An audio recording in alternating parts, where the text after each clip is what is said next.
Bonjour, aujourd'hui c'est 3 avril 2025, 3rd April 2025.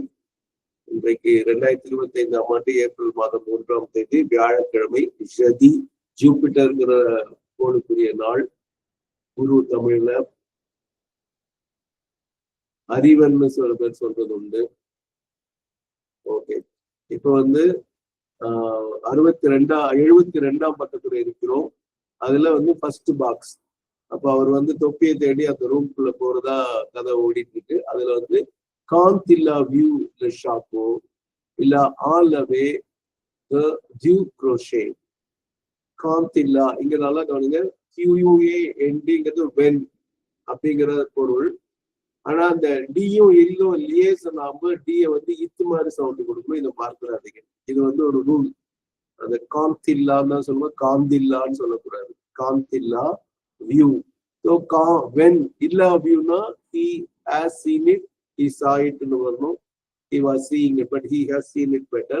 காந்தில்லா view le chapeau, the hat, அந்த தொப்பியை அவர் பார்த்தவுடன். இல்லா ஆலவே, அந்த he லா எல் அந்த இதை குறிக்கிறது ஷாப்போ.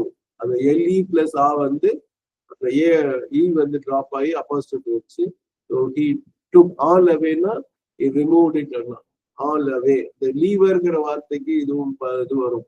அது இங்கிலீஷ்ல டவுனா வரும். ஆனா பிரெஞ்சுல லவே LEVERன்னு வரும். அது ஆல் அவேன்னு அப்படி எடுக்கிறதுங்கிற பொருள்ல வரும். ஸோ இல்லா ஆல் அவே டியூ க்ரோஷே.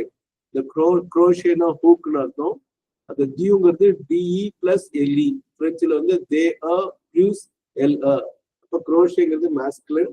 அதாவது ஆஃப் த ஃப்ரம் த ஹூக்னு சொல்லலாம். இந்த இடத்துல ஃப்ரம் த ஹூக் தான் சரியானதா இருக்கும். யாராவது ஒருத்தர் மட்டும் உடனே அதை படிச்சு காட்டலாம். திருப்பி ஒரு தடவை நான் படிக்கிறேன். காந்தில்லா வியூ ல ஷாப்போ இல்ல ஆல் அவே டியூ க்ரோஷே. தமிழ்ல சொன்னா அந்த தொப்பியை அவர் பார்த்தவுடன் அதை அந்த கொக்கியிலிருந்து எடுத்தார். இப்ப நீங்க யாராவது பிரெஞ்சுல ஒரு தடவை படிங்க. Oui, monsieur. Bonjour à tous. Quand il a vu le chapeau, il a enlevé du crochet.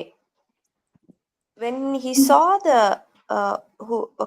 hat, he took it from the hook.